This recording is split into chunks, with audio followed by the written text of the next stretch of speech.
Ubaha. Hello. Hello.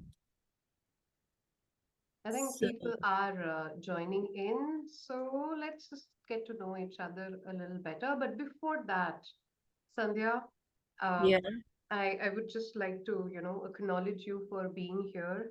So many of you can see that Sandhya is not on video, and it's unlikely for her to be not on video, right? She's unwell, but being the director of credentials and a woman of her word, she said, like, Debeshi, we are going to do this webinar because it is crucial, it is important, and all of you are waiting for it, right? So let's start this webinar by congratulating two new members who have completed all their criterias and have just become PCC. So Payal Malhotra and Sonali Naidu. So join your hands and you can congratulate them. I'm not sure whether they are in the room, but we not are yet. proud to have them in the chapter. Not yet. Not yet, right? Yeah. Hello, Anuj. Hmm. Uh, so right after that, right, why don't you put in the chat box? We have approximately like 25, 22 people in the room. Where are you logging from and what is the expectation from the webinar? Just very quickly. Why don't you type it in the chat box? And we were chatting with few of you. So sweet of Stephanie sending you healings and get well wishes. Good evening, Sangeeta. Why don't you write down where you're logging in from and what are you looking forward to from this webinar?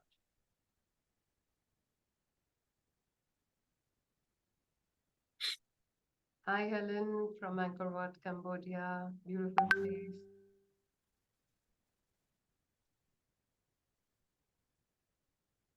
Mm-hmm. Let clarity on PCC. Examination process. That's exactly what we're going to do. Understand the testing process. Beautiful, Melissa. Sonai from Mumbai. Nice. Vivek from Noida, welcome back. You're from our chapter itself, right? Learn more about the ICF credentialing process and expectations, right? So credentialing process has many parts today. What we're going to focus on is regarding the examination.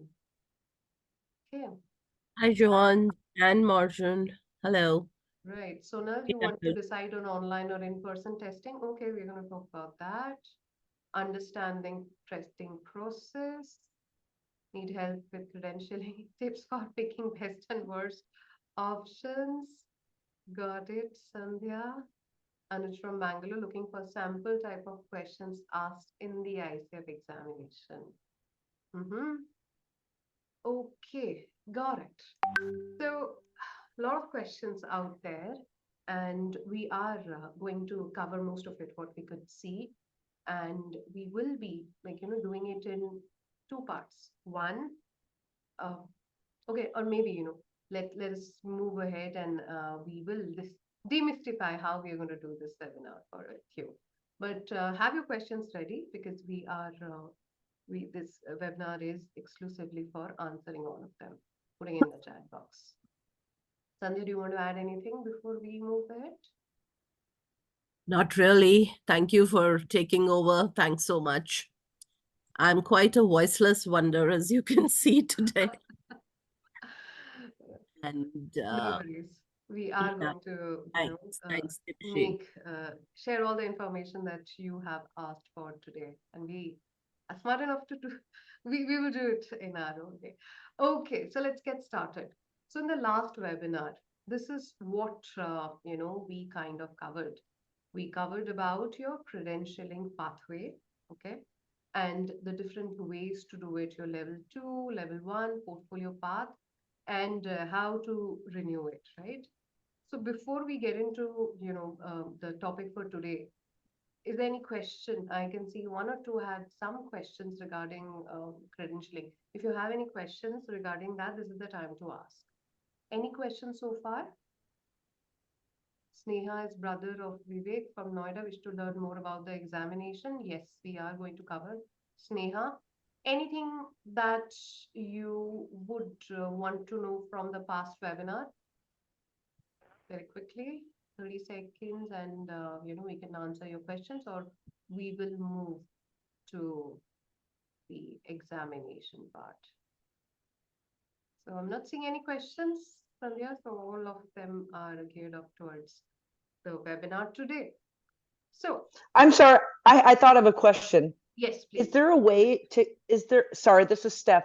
Is there a way to get a recording from the last call? Because I wasn't able to be on it. Yes, it is there on YouTube. I'll share a link. Oh, great. Thank you. Yeah. Thank you. Lots of webinars there. All the webinars are there, Steph. Yeah. Thank you. Good to know. Yeah. So I'll share the link, and you can go and watch the entire webinar. Great.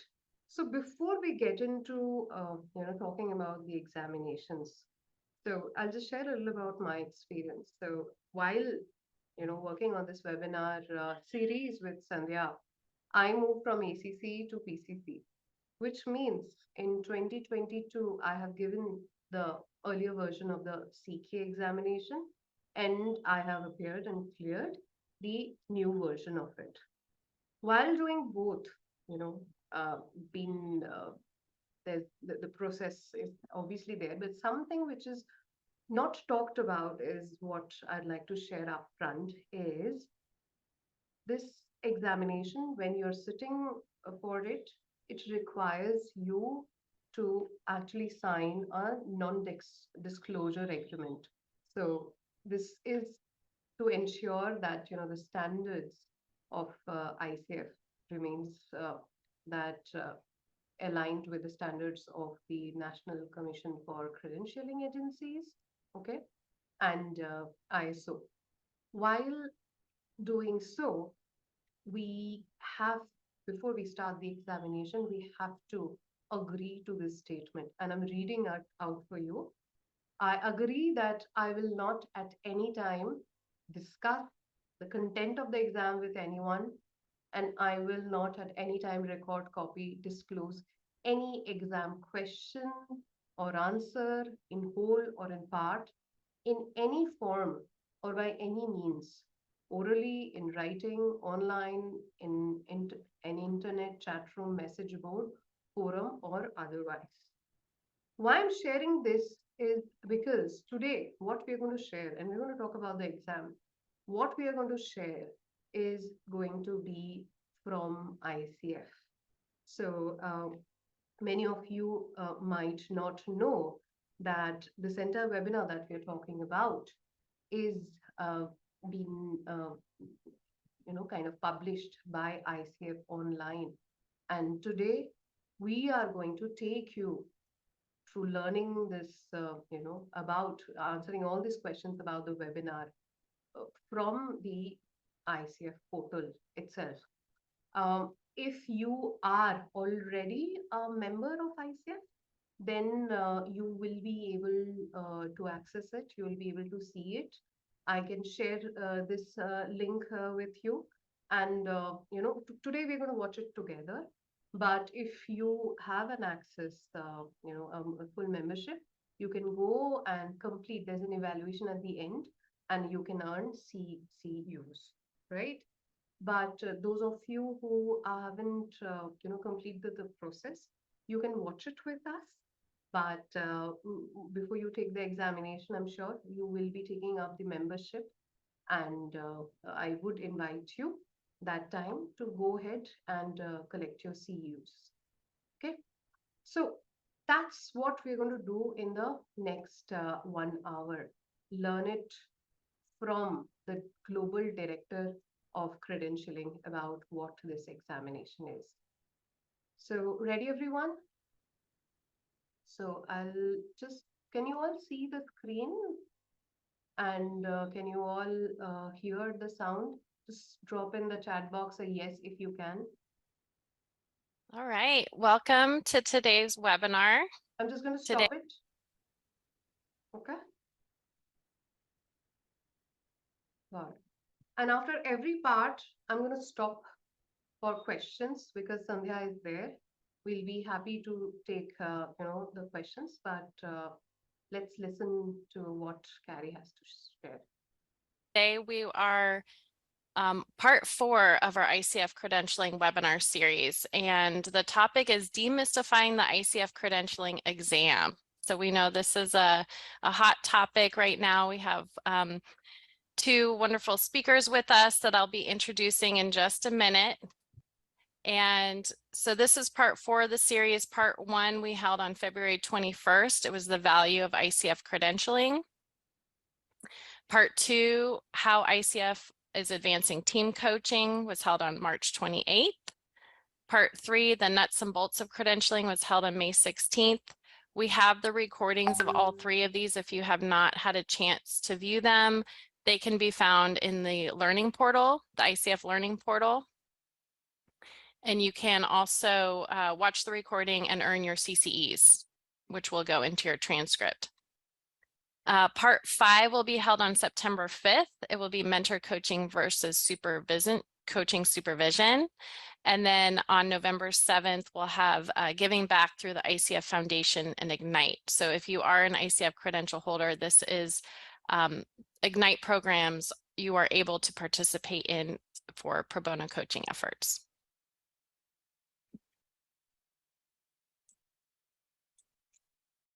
So this session is being recorded. The recording will be able to be accessed on demand in our ICF learning portal. CCEs will be provided after the webinar. So if you're attending live, I will be emailing you your CCE certificate after the webinar today, along with the slide deck, a PDF of the slide deck. So you'll receive that this afternoon. And then for those watching the recording on the ICF learning portal, you'll be able to take a learning checkpoint and earn your CCEs after the learning checkpoint, and they will go into your transcript. So Wordly is available today for today's session in 26 languages. You can either watch a transcription in another language or click the audio and listen to the audio. And I would like to introduce our 2 speakers today. So we have Carrie Abner. She's our Vice President for Credentials and Standards at ICF. She works to ensure high standards, value, and integrity of ICF credentials for all who hold them. Previously, she served as Assistant Director for Communications at the Council of State Governments, where she worked with state legislators, Supreme Court justices, and executive branch leaders to foster collaboration and sharing of best practices across the states. Carrie holds a master's degree in international affairs from the George Washington University in Washington, D.C. I would like to introduce Aileen Gordon. She's our Director of Operations for ICF Credentials and Standards. She joined ICF in May 2020 as part of the credentialing support team. In 2023, she took on the role of Director of Operations for Credentials and Standards. She lives in Georgetown, Kentucky, and in her spare time enjoys gardening and reading. So before I turn it over to Carrie and Aileen, I'd like to let you know that please include any questions or comments you have in the chat or the Q&A. And April Summerford and I will be monitoring the chat and the Q&A, and whatever questions have not been addressed during the presentation, we will have a Q&A at the end, so we will be able to address those then. And now I would like to turn it over to Carrie and Aileen. Thank you so much, Anik, and welcome everyone. It's always so exciting for me to see who all is joining and from what parts of the world. I've been with the ICF for nearly 7 years now, and that never gets old to see where everyone is joining into one of these global sessions. So that's really exciting. Welcome. I'm so glad that you've tuned in. And I'm curious, as we get started, I would encourage you to chat again in the chat box. Are you coming here as someone who is looking to apply for an ICF credential in the coming year? Are you here as a mentor coach to support current and future credentialing candidates? Or are you part of an accredited program, or just here out of interest? I'm curious to see who all is joining us today. Wonderful. Okay, so we've got some mentor coaches, got some candidates who are getting ready for the exam, applying for credentials. That's wonderful. Excellent. Well, I hope that this session is going to provide some really helpful information to each of you, regardless of how you're coming to this session, whether you're a candidate, a mentor coach, an educator, or just interested in the process. We've got a great presentation, and we look forward to providing some helpful information. So great. Welcome, everybody. Thank you. I'm going to start my slideshow. All right. So what are we going to talk about today? We've got several important things that we want to cover in this session, starting with a really important question, which is, why did ICF create a new exam for the credentialing process in the first place? How was the ICF credentialing exam developed? What's its content and format? What is the item format, and what's important to candidates about the format of the individual exam items? How the exam scoring and results were determined. We're going to provide some preliminary exam statistics to show a little bit about how this new exam is performing in the field. And then Aileen is going to share some really important strategies and tips for all of you who are preparing for the exam, thinking about applying for a credential, or supporting someone who is in the process of preparing for the exam. We'll, of course, leave some time at the end for Q&A, and of course, and just encourage you to provide those questions in the Q&A box for us to get to at the end. So, starting at the really great question, why on earth did ICF decide to create a new exam in the first place? Why was the former coach knowledge assessment replaced? And so that's where we're going to start. And right here, I have a timeline up on my screen. I'm not a graphic designer, so this is certainly not drawn to scale, but it does offer some important milestones in our history of our program and the ICF. All of you probably know that the ICF was founded and the core competencies were adopted around 1998, so they have been in place for quite some time. And in the early years of the credentialing program, which was launched just about a year later, there was no written exam to the process. Most of it was about your candidates' resumes, their work history, and some reflective components to the application process. But in 2015, ICF recognized the need to standardize the process to award credentials, really to ensure objectivity and fairness and to better align with certification leading practices. So with that, ICF launched the Coach Knowledge Assessment in 2015 that was based on the original core competencies, those competencies that were established in 1998. This exam was a multiple choice exam. It was delivered online, on demand, through unproctored test delivery. So that means that someone could log into the exam platform and take it at any point during the day or night. And so it was very convenient in that way. There was one form of the exam. And what I mean by that is that there was only one iteration of the exam. When a candidate who completed the exam, perhaps they needed to take a retake of the exam, they would receive the very same questions. There was only one pool of questions for the exam. So what that means is that over time, the delivery of this single form of the CKA through on-demand, unproctored testing. It meant that the CKA was what we call in assessment practice overexposed. There was so much exposure to those exam items, it no longer provided a fair, reliable measure of coaching knowledge. So in 2017, ICF kicked off a brand new coaching job analysis. And what a job analysis is a research initiative that identifies through research, through broad-based research, the critical knowledge, skills, abilities, and other characteristics that are really important for effective practice in any kind of job or profession, of course, in this case, in coaching. And we did this in partnership with the Human Resources Research Organization, or HUMRO. This process was completed in 2019 and resulted in the release of the updated ICF Core Competencies. So those competencies are truly the outcome of this research initiative called a job analysis. And while the updated core competencies were very similar to the original core competencies, there were some pretty important changes there. We went from 11 competencies into 8. So there was some consolidation of the competencies and the structure of the competencies. There was also the inclusion of a brand new competency, which of course is competency 2, embodies a coaching mindset.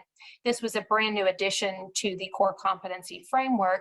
And along with that, a few additional sub-competencies throughout the model. So there were some additions to the model that were really important. Because of that, because of these new concepts that had been added to the core competencies, because our prior exam was what we consider overexposed, it was no longer a reliable measure of coaching knowledge and skill. We began immediately upon the release of the updated core competencies, a 2-year process to develop, pilot, test, and then launch a new written exam. And of course, that new written exam is the ICF Credentialing Exam. This was released last year in August of 2022, and it was developed following global standards for certification, assessment, development practice. We're going to talk a little bit more about that in a few slides, but it also covers the content from the updated ICF core competencies. So it's really reflective of this new competency model that was released in very late 2019. So let's talk a little bit about certification exam development in general. And what I've got here is an image that goes through the certification exam development process for any kind of certification body. So not just ICF, this is not just the ICF way, this is actually certification best practice. It's really important in developing a new exam to include certain key components, certain stages of the development process so that it's really comprehensive. The first is a job analysis. And I talked a little bit about that in that last slide with the milestones on it and the history of our program. It's a really important research study, and it provides the foundational knowledge that from which you build an exam. So there are several important stages of that research, and all of these were included in our most recent job analysis, from interviews with coaching experts, workshops and focus groups with coaches, surveys across our global community, and including those coaches who are not even affiliated with the ICF to understand coaching practice, not just the ICF way, but coaching practice in general. So all of these components were built into the job analysis process.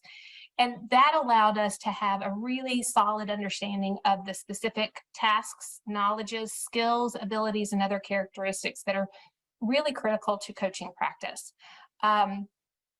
And what's important to note is that just like anything else, professional practices change over time, right? They're not static. They are very much dynamic. For one example, technology can drastically change the tasks associated with any kind of profession.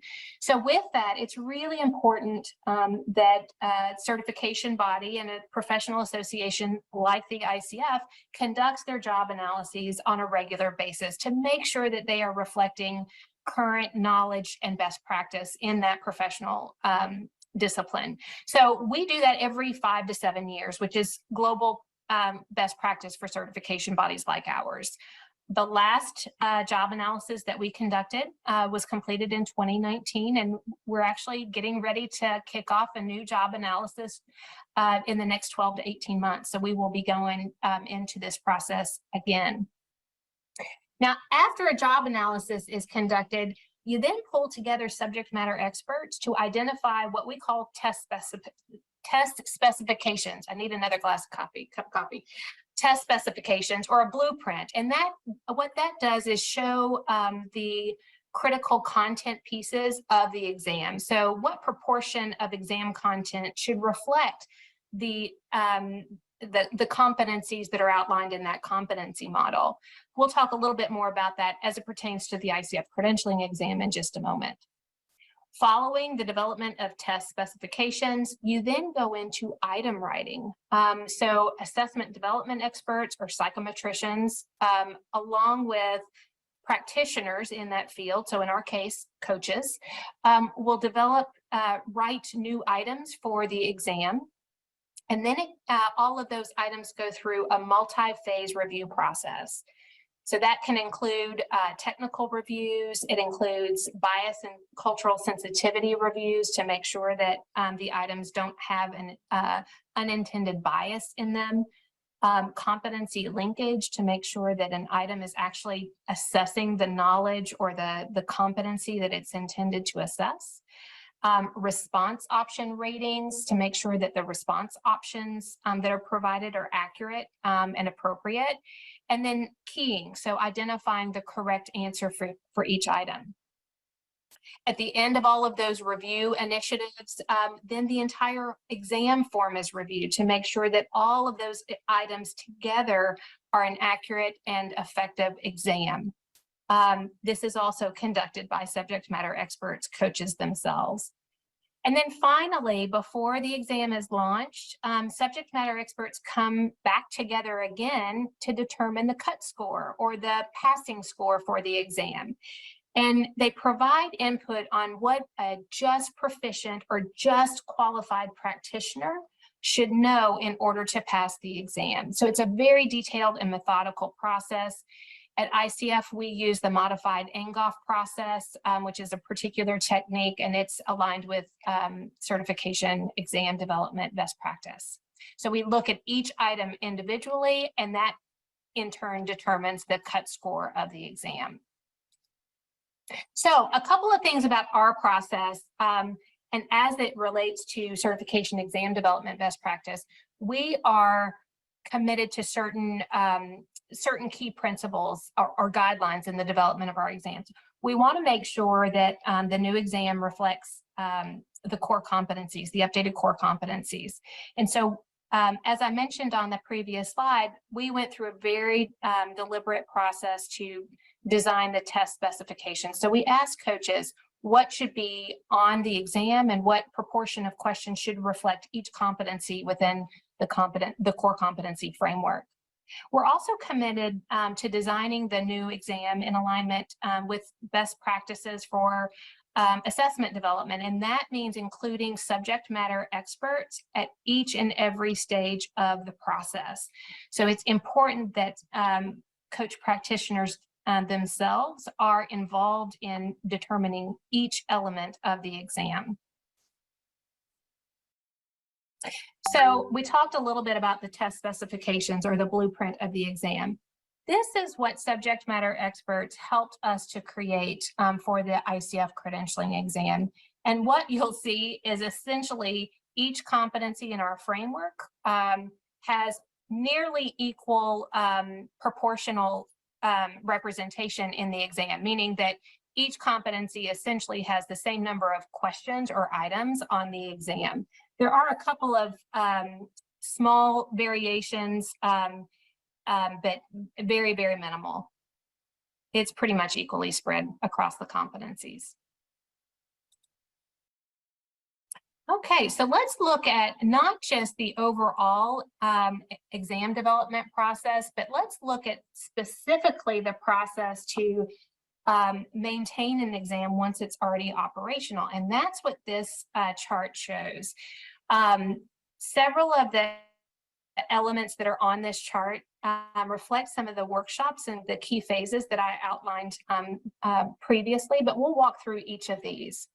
At the start of our work to develop this new exam, we asked coaches to come together and develop what we call critical incidents or performance incidents, which are important experiences or incidents within their professional practice. And so a number of coaches came together and they developed more than 300 descriptions of actual coaching situations from their professional practice, from their experience. And these incidents serve as the foundation for the development of items on the ICF credentialing exam. They are really the basis for the questions that one will come across in the exam itself. It comes from actual coaching practice. Over the course of the next several months, we began working with HMRO and subject matter experts to draft items based on these scenarios, and they went through a multitude of reviews. That began with our project team at ICF and then extended to several different global panels of subject matter experts or coach practitioners.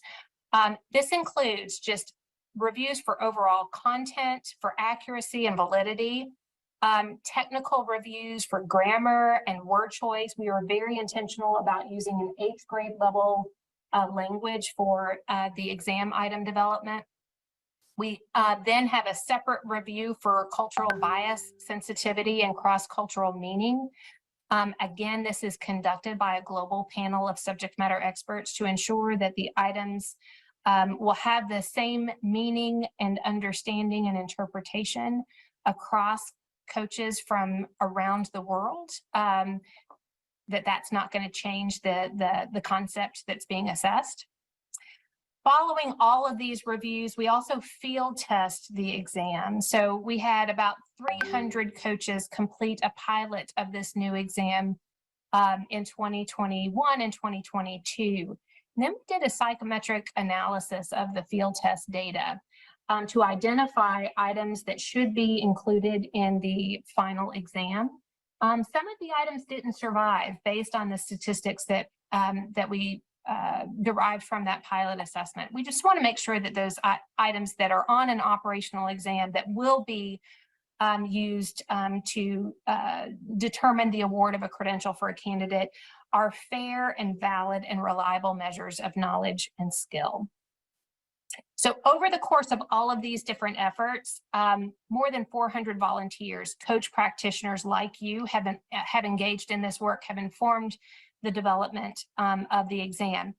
And it's not over. So as soon as the exam was launched in August of 2022, we started right over again. So we're actually in this process all over again to create updates to the exam, new items for the form, and to review all of those items just as we did for the original operational exam. So it's constantly being refreshed with new items to determine a coach's knowledge and skill.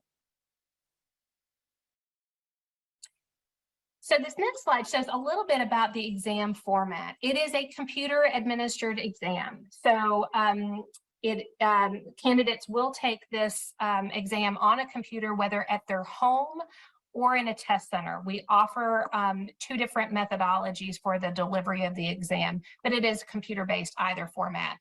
It's delivered in a proctored environment, and I'll talk a little bit more about the importance of that in just a moment. The exam itself is 3 hours. It's delivered in 2 sections. The first section has 41 items or questions. The second section has 40 items or questions. So 81 items overall, and there's an optional 5-minute break midway through the exam. So candidates can choose to take that break, have a little bit of a bio break in between those 2 sections. If someone's really interested in just moving on and completing the exam, they have the option to skip that break if they'd like. And this exam is the format of it is what we call a situational judgment test. And we'll talk a little bit about that in just a moment.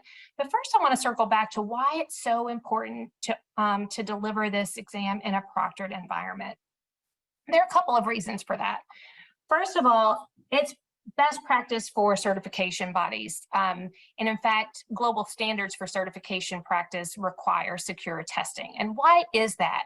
It's really to assure fairness for candidates. That's really at the crux of the issue, is they want to assure fairness for candidates in the examination process, to ensure that all candidates have an equitable experience in the exam, and that some don't have an unfair advantage at test content than others, even if it's a small number.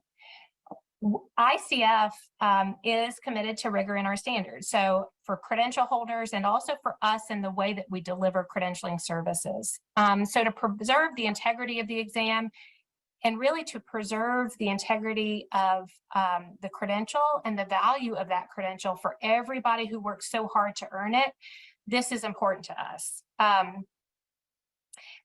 One thing that we know for sure through the global coaching study, and that's year after year of conducting that survey, multiple years have found that those who are not adequately trained individuals who call themselves a coach, they've been identified as the biggest obstacle for the coaching profession. And so that's another reason that this proctored exam is so important, to assure that those who ultimately earn a credential and are verified as rigorously trained, experienced, and proficient coach practitioners have truly earned that credential. So let's talk a little bit now about a situational judgment test and what that really means, what that entails.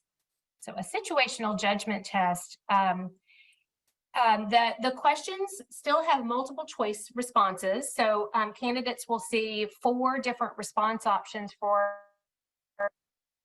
it's designed not just to test knowledge, but also to test abilities and skills in a coaching context. With each scenario that's provided, there are several plausible but not equally effective ways of responding to that situation. Those are in the response options, those 4 response options.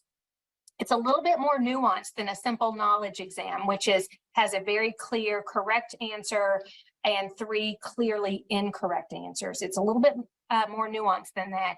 And it really requires the candidate to demonstrate good judgment in very complex situations, which is much like coaching itself. That is particularly the context that coaches find themselves every day in their practice, of having to navigate complex situations and make sound judgments based on core competencies and code of ethics. So let's talk a little bit about what this looks like on the exam itself.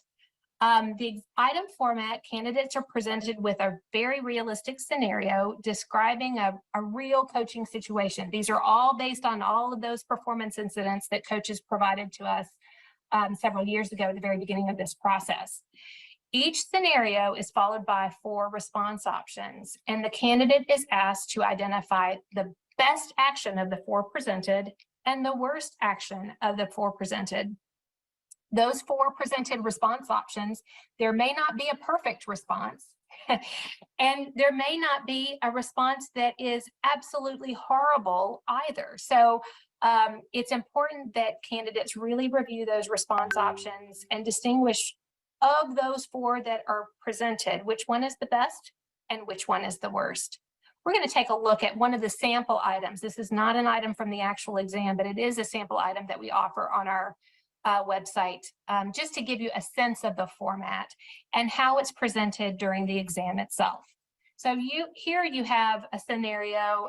Each scenario is usually around 100 words. Sometimes it can range up to 150 words, but it's about that length, and it is about that length. And then 4 response options. Then candidates are asked to drag and drop the best action to the box that is determined, that is labeled what is the best action, and to drag and drop the response option that represents the worst action in response to that scenario over to the appropriate box on the left-hand side.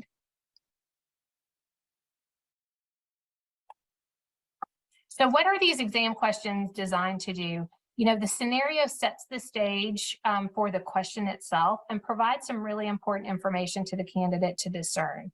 What is it that candidates notice in that scenario? How do candidates synthesize the information that's presented? And what is really the competency that's at the core of that scenario? Those are important questions and determinations when reviewing those scenarios or item stems. When looking at the best action, we're trying to discern if a candidate can recognize the best, if not perfect, option from several fair and plausible responses that could follow the scenario that's presented. And then likewise with the worst action, it's really important for us to discern coaches who are able to identify what is the wrong answer out of those four. Like it's very relevant for the credentialing context to understand a coach who's able to do no harm, as it were. So let's talk a little bit about how this exam is scored. Candidates get 1 point for identifying each best and each worst action that's correct, okay? So for each scenario, a candidate can earn up to 2 points. They can earn 1 point if they identify one correct, either best or worst action. They can earn 2 points if they identify both the best and the worst action. All of these correct responses are identified by coach practitioners serving as subject matter experts. So these were keyed by actual coaching practitioners.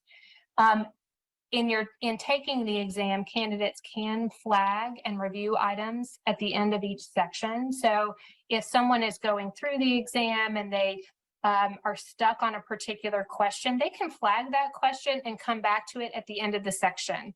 Now, it is important to complete for section 1. It's important for candidates to complete all of their questions in section 1 before they go to section 2. Once they've started the break, they're not able to go back to section 1 and complete any of the questions there. So that section will close when the time runs out or once the candidate moves on to the break in section 2. The exam uses a scaled score. So the scoring ranges from 200 to 600, and the passing score is set at 460. So let's talk about preliminary exam statistics, what we're seeing so far with this new exam since it's been in operation since August of last year. The average completion time for this exam is 170 minutes. That includes individuals who have been granted extended time. So this is under clearly the total exam time of 180 minutes. And for most candidates, it's considerably under that 180 minutes. Again, this 170-minute average includes all candidates who are given extended time and who take that extended time. So the exam pass rate across all of the administrations is just over 70%. So the majority of our candidates are very successful. And in fact, 76% pass the exam on their first attempt. Of all candidates who have completed the ICF credentialing exam since its launch in August of 2022, over 90% have gone on to earn their credential. And it's interesting, ACC and PCC, it's right, the very same statistic at 91.4% have gone on to earn their credential. And 93% of MCCs, although that's a smaller sample size. So I do want to make sure and note that. Now, this does not mean that those who have not yet earned the credential will not, because they are still able to take a retake of the exam. It's just that they haven't so far. I want to talk a little bit about exam accommodations. With this new format of the exam and delivering in a proctored environment, it gives us a new opportunity to provide a wider variety of exam accommodations for candidates who have a disability or a qualifying medical condition than we've ever been able to before with an unproctored exam. With an unproctored exam, the only accommodation we were able to provide was extended time. Now we're able to provide a wider variety of accommodations to ensure that all candidates have equal access to the exam. So as part of the application process, applicants who may need an exam accommodation are able to indicate that need in the application itself. They'll do that under the exam tab in the application form. They will receive an immediate follow-up from our credentials and standards staff team with information about submitting the exam accommodations request form along with the form itself. And additional support in the accommodation request process. It's really important if a candidate needs an accommodation to access the exam that request is submitted prior to setting their exam appointment. Add accommodations once an exam appointment has been set with our testing vendors at Pearson VUE. Candidates can always cancel an exam appointment if they need to add an accommodation and then apply for that accommodation. But it is important to note that as soon as possible to submit that accommodation request form so that we can go ahead and process that. And we've had questions about what accommodations are available. Certainly we have some accommodations that are more commonly requested than others. Extended time remains the most commonly requested exam accommodation, but we are able to provide a variety of accommodations to candidates depending on their unique needs. And we take these requests and consider these requests and approve requests on a case-by-case basis. We want to make sure that the accommodation received is what is appropriate and what that candidate needs to access the exam. So this can include a separate testing room. It can include a reader or a scribe if need be. It can include a wide variety of accommodations. I do want to note that some accommodations, due to the nature of online testing, some accommodations are restricted to test center delivery. We are not able to provide certain accommodations if a candidate wants to take the test from the convenience of their home or office. And that's just based on the unique constraints of online testing. Let's talk a little bit about language aids, because with a global population, we of course want to make sure that we provide an accessible exam across our global community of coach practitioners. So we do that in a variety of languages. To date, the credentialing exam has been published with language aids in 12 languages. Just today, a form of the exam was published in Hungarian. So we're adding to these languages on a regular basis. We still have Czech, Polish, and Portuguese that will be published in the coming weeks. We anticipate having all of those available by the end of August. So that's very exciting. One of the things that I will mention with the exam language aids, the exam is presented in English, but the applicant can then view each of those items and their response options rather, in their selected language. We'll take a look at how that works in just a second. So they'll just push a button and they'll be able to see each of the exam items in that language of their choice. For candidates in which the exam is not offered in their primary language and the candidate resides in a non-English speaking country, they receive an automatic time extension of 60 minutes. So if a candidate resides in a country where there's not a language aid provided, they will receive 60 minutes of additional exam time. Also, candidates whose primary language is not English and we don't have language aids for their exam, they can request to use a hard copy bilingual translation dictionary to support them in taking the exam. We can talk a little bit more about that in a moment. These have to be hard copy, web-based translation dictionaries or software smart device applications are not permitted for this.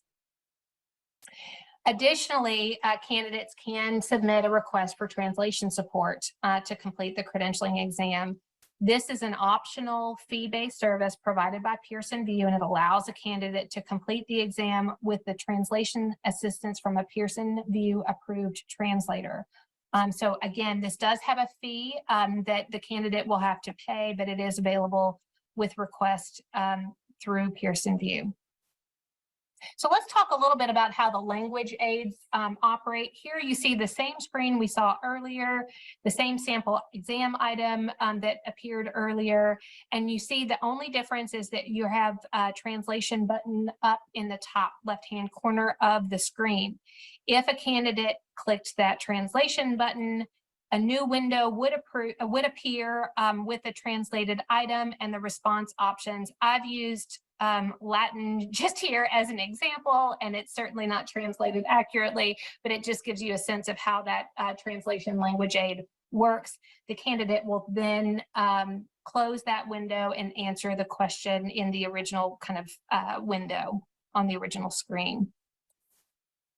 We talked a little bit about these additional language supports, the extended time, the bilingual dictionary, and the request of a translator. So I won't go through those further. At that point, I'm going to turn it over to my colleague, Aileen Gordon, who's going to talk a little bit about strategies and tips for preparing for the exam. Thank you, Carrie. I appreciate it. So we know that the biggest concerns for candidates are regarding how to prepare for the exam and then what to expect in the testing process. So we're going to take a quick look at some of the resources that are available to help you get prepared. To prepare for the exam, the best resources are your education and your experience. Your education was founded on the ICF Core Competencies, and through your experience, you apply your education. The exam is based on the ICF Core Competencies and the ICF Code of Ethics, so be sure to review both of those. In addition, you can spend time reflecting on common coaching situations and how coaches react to them. Give thought to what the core competencies look like when they're demonstrated and what coaching looks like when they are not demonstrated by a coach. As you look to prepare in earnest for the exam, here are some resources available to you. On the ICF website, under Credentials and Standards in the menu, on the gray navigation bar, click on Core Competencies. On this page, you can review the core competencies and access it in a multitude of different languages. On this page, you will also find links to a video series done on the competencies and to a recorded webinar that gave an overview of the updated competencies. Also on the ICF website, under the home link on the menu, in the gray navigation bar under Ethics menu item, you will find the links to the ICF Code of Ethics. Along with reviewing the code, you can also access the ICF Code of Ethics video series. And at the bottom of the page, there's a link for Insights and Considerations for Ethics. The Insights and Considerations provide support to understanding each of the standards found in the Code of Ethics. And then reach into the bookshelf or the closet or wherever you may have stored your materials from your coach education program. Take the time to go through them again, refreshing yourself with the information on coaching it provided. On the ICF website, click on Credentials and Standards in the menu bar again, and scroll down about halfway to What does it take to earn a credential section. There, as the fifth item listed, you will find a link to the credentialing exam information page. On that page to the right is a gold bar. Click on the exam content link. On the exam content page, you will find 8 sample questions with the correct responses highlighted. And finally, reflect on your mentor coaching. Mentor coaching is intended to help you identify core competency skills in coaching and enhance the use of those skills in your own coaching. Here are a few tips for once the exam is in front of you. For some, including myself, when reading a scenario, there's the temptation to create a backstory. And then when looking at the responses, say, well, if this had happened, then this response would be correct. But if this other thing had happened, then the answer could be different. For the exam, remember that you are being asked to provide an answer based only on the information that is presented. In addition, remember that all responses are plausible, but for the exam, you will want to base your answer solely on the ICF Core Competencies and Code of Ethics. Which response is the best action to take in accordance with the competencies and ethics, and which is the worst action to take? Now that we've covered how to prepare for the exam, let's take a look at the process to reach the examination itself. The process begins in your application for a credential. In the application, there's an exam section, and in that section, you will need to enter your legal first and last name as they're displayed on the identification you plan to use to check in on exam day. If the name entered does not match, then you will not be able to take the exam that day. In addition, if you need to request an accommodation, you will indicate that in the application. Once your application has been received by ICF, you can turn your attention to the next steps. First, if you indicated that you needed an accommodation, complete the paperwork and submit it as directed with any needed documentation. If you need any language assistance, complete the language support request form and submit that to ICF support. Second, do the research to find a testing center in your area so you can plan accordingly. If a testing center is not easily accessible, you can consider taking the exam online through Pearson OnView. We'll cover some considerations for taking the exam online in just a bit. And finally, once you receive your email notice from ICF that you have been authorized to take the exam, you will then be able to schedule how and when you want to take your exam. Detailed information on how to schedule the exam will be included in the exam authorization email. In preparation for exam day, you will want to have accessible the 2 forms of identification you will be using to check in for the exam. Take time to read through the frequently asked questions about the exam that are available from ICF and Pearson VUE, so that you feel oriented to the exam process. Whether you're taking the exam in a testing center or online, Pearson VUE has a multitude of resources to help you understand the testing procedure and what to expect on exam day. On exam day, be well rested and have a snack or a meal prior to the exam so you can focus on the exam fully when you're taking it. If you're traveling to a test center, allow for plenty of time for potential traffic issues, or if taking it online, take time well before your exam to ensure your testing space is in compliance with all rules and policies. Make sure you have your identification for the check-in process with you. Check in 30 minutes prior to your scheduled exam time. Read all test instructions and rules thoroughly so you feel confident in proceeding with the exam properly. And then take your time. In each section of the test, you can flag questions you would like to return to for review. Be advised that questions flagged in section 1 of the exam must be reviewed and final responses selected prior to that section closing for the 5-minute break.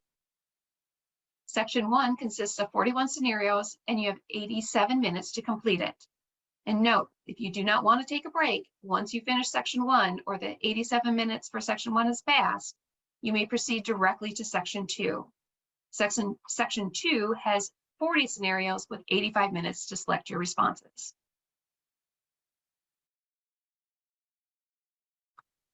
Live remote proctoring in general is a fairly new service that has evolved nearly overnight with the COVID-19 pandemic. While it offers the opportunity to complete an ICF exam for your home or office, it is really important to be aware of the technical requirements for an online proctored exam and of the various rules and policies that apply that are specific to testing online. This guide from Pearson VUE walks through each stage of the remote proctoring test, including preparations that are critical to completing prior to the appointment, as well as what to expect during the exam appointment. Please read through the guide carefully when making the decision on if you wish to test online or go to a testing center. There are so many dynamics and factors at play when testing from home or work, from software applications on the computer system to internet connectivity issues that could impact the exam delivery. Even when all preparations are taken in advance, there are still factors that could impact the exam experience. This guide also provides information on how to contact Pearson VUE should something arise during the exam. And ICF Credentials and Standards is also here to support candidates who experience issues with the online exam. For these reasons, many candidates choose to complete the exam in a test center, where the unique technical challenges of online testing are not a factor. We partner with Pearson VUE in part because they are among the few testing vendors that provide global testing services with centers available around the world. If you have trouble locating a test center near you, please reach out to support@coachingfederation.org. We can always work with Pearson VUE to identify and locate a third-party testing center to support our exam candidates.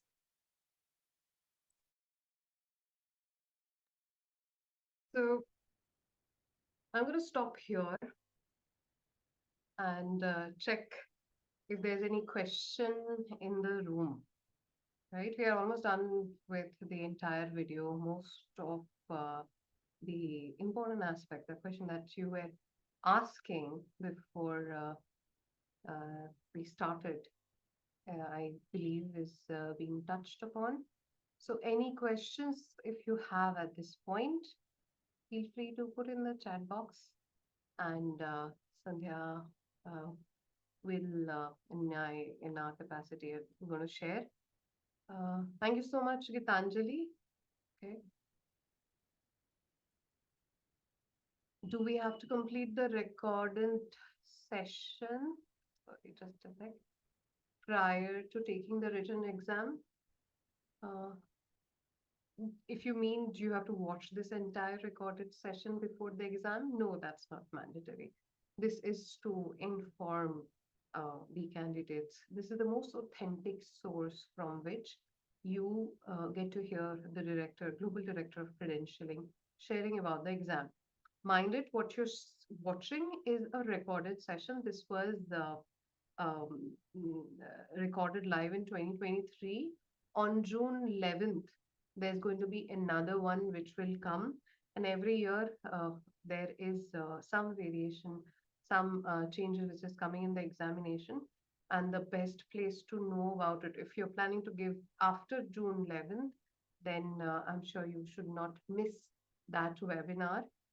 For members, it's free. I'm not sure whether, for non-member, if it is paid. Do we have? Hang on, Debeshi, can I come in there, please? Yes, please.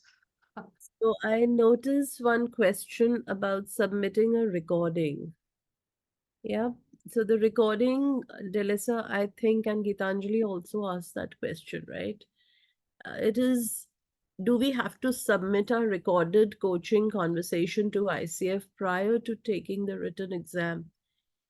Well, it depends on what path you're on. If you've enrolled for the level 2 program, then your mentoring and approval of your one-on-one of your calls is done by your mentor. You could say that the mentor and the assessor come in as a package deal. But if you sorry, but if you are following the ACSTH path or the level 1 path where mentoring is separate, then you have to submit the recording for an ICF assessor. And I also noticed a question right at the beginning. I think it was Bhaskaran who'd written that. Why does it take so long? Right? Why does that take so long? Because they listen to the conversation again and again too, and they use markers to assess whether all markers have been demonstrated or not. Whereas in the level 2 process, your mentor is listening for the markers when you're either submitting a call to them or you're coaching live during the mentoring session. So, Bhaskaran, you will not be submitting a call. Thank you, Sandhya. Because you upgraded to the level 2. Yeah, thank you. The transition program. Right. Gitanjali, I hope that answers your question. Yes, Sandhya, thank you. And we do have a recording for the previous webinar in the YouTube, the chapter YouTube channel, where we spoke about all the application parts.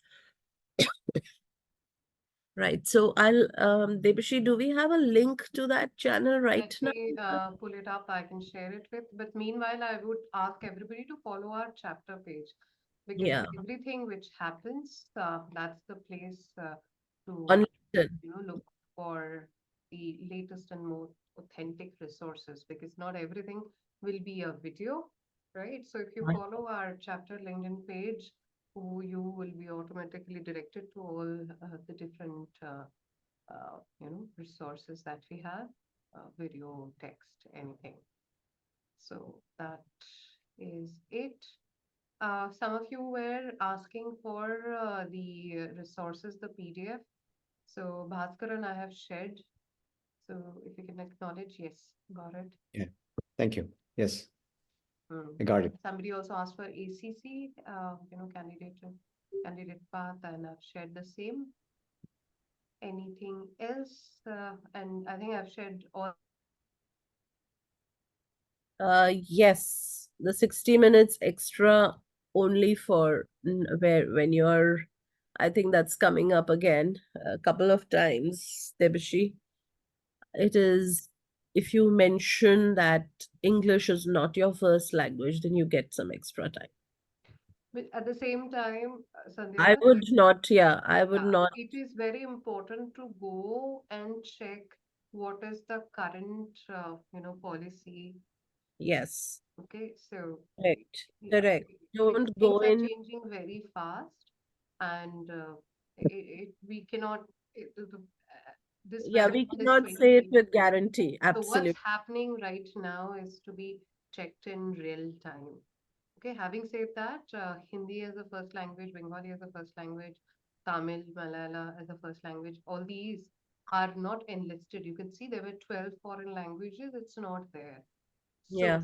what is, how ICF is addressing to people with first language falling in under those categories, you have to go and check, real time, the current policy.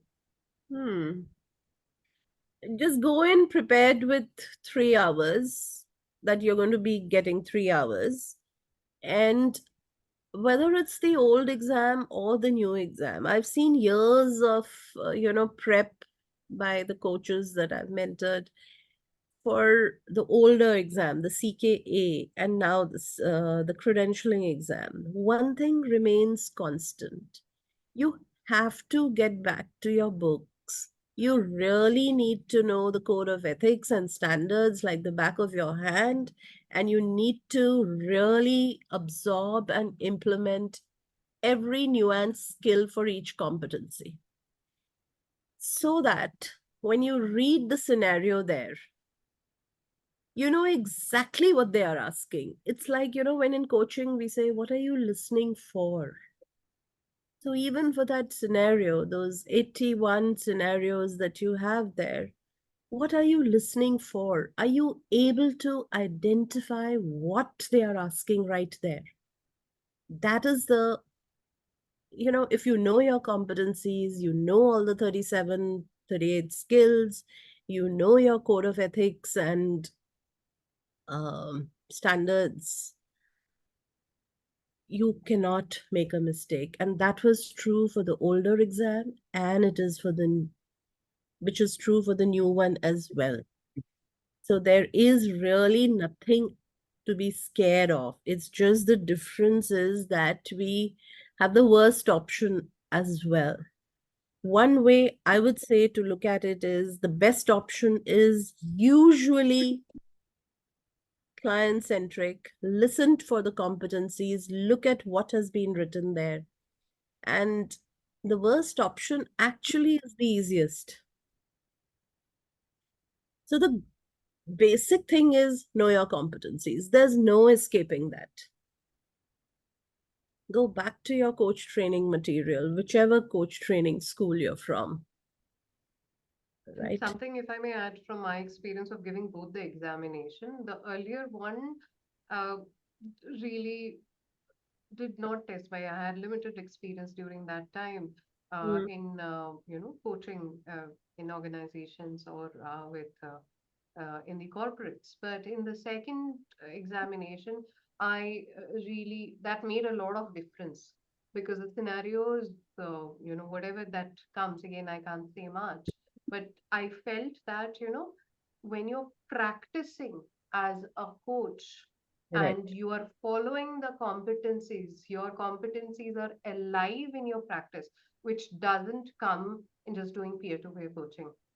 Like Yeah. I'm somebody like all my 500 hours, maybe there were very few hours of peer coaching which was there. But most of it is, with my clients. I felt that made a difference in cracking the exam in a go. Yeah. So, yeah. Barter coaching, I agree. Barter coaching is a support we provide for practice. It's ICF says barter coaching is a great way to build your hours. But there's got to be a balance, because coaching another coach will always be different, right? And Sandhya Rudraksh, I Got know. it. Rudra Raju. Yeah, I hope you got what you wanted from this webinar. I remember you're connecting with me on LinkedIn. Hmm. Yeah, I'm a little. Sandhya, I hope, Sandhya Rudraraju is also saying thank you so much. Mhm. So I hope that you got the insight to take the first step or got insights from the ICF Global Credentialing Director on how to approach it. And what we would suggest all of you is just follow that, because there's a reason, there's a thorough process, there's a lot of thought and research behind the examination the way it is. So Hmm. and the core readings or the core items for you to build your muscle has already been shared. Do that, because I see a lot of our friends doing so many things, including me. I started with watching so many videos, doing so many things, but you need to be strategic, very smart about going, for your credentialing exam. And most important, Balance time and balance time. That's very important. phone. And that's where our core competencies about integrity and, all of these, you have to be alive in terms of the competencies. And if you are a demonstration of the core competencies in your life, inside and outside coaching sessions, you will be unstoppable. The way you see Sandhya, she's not where, but she is there because she's given her word to all of you. That is the heart of an educator.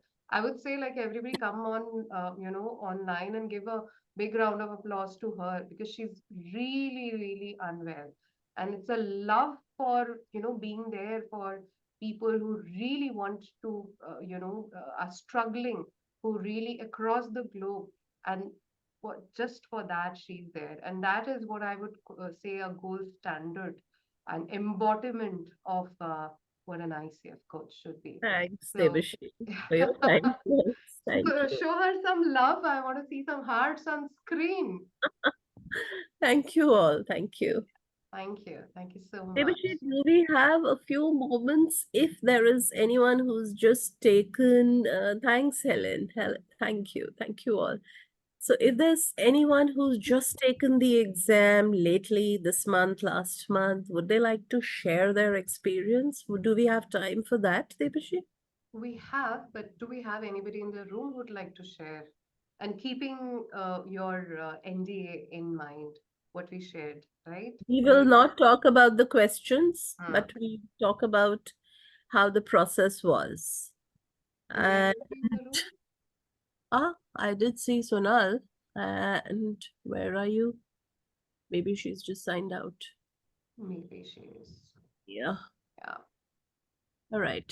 Right. Anybody else? Happy to hear you out. And thank you all. Thank you so And much. I want to thank Mr. Radhakant Jaiswal, our president. He's there in the webinar. Radhakantji, do you want to share something before we log off?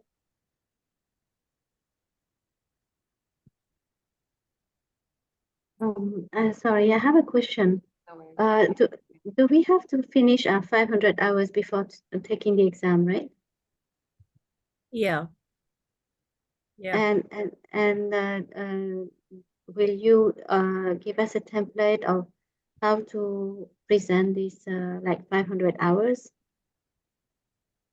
Right. Just maintain a coaching log for yourself where you have client name, number of hours spent, and whether it was pro bono, whether it was paid, things like that. Maintain a spreadsheet.